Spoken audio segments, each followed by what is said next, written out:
Ha, Faiz aka? Mana atirlarim sepib o'tiribsiz. Soqolingizni kim oldirib qo'ydi? Onajonisi, siz kelishingizga tayyorlanib o'tiribman-da. Siz Rossiyada sovuqda ishlab yurgan bo'lsangiz, ammo bu yerda issiqxona bo'lib tayyorlanib turishim kerak-ku.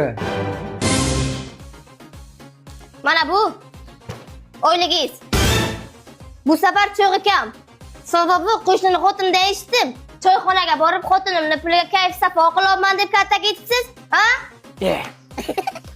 Ular hasad qiladi. Meni mehnatimni qayoqdan bilsin? Kechasi bilan xizmatingizda bo'lsam, osonmi sizga yoqish, ha? Har bir erkaligimni o'zini narxi bor. Gulchehraxon. Sani erkaligingmi? Sani erkak emassan. Men Rossiyada ishlab topgan pullarimga sotib olingan qo'yg'irchoqsan. Hozir pulni to'xtatsam ko'chaga qolasan. Nima keragi bor bunaqa gaplarni, Gulchehraxon? Charchadim. Oyoq duqala.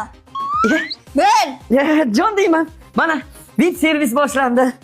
Faqat ana do'kondagi tilla zanjirni olib berasizmi? Do'stlarim oldida erkaklik vaznim tushib ketyapti-da. ko'chir. Men Gulnoy, yaxshimisan? Men keldim. Ha, boqmanda oyog'im uqalayapti. Hozir pul bersam o'ynab beradi. Nima qildi? Pul kelib tursa, g'urur ko'tini qisib dam olar ekan. Kızlara baksan kızlara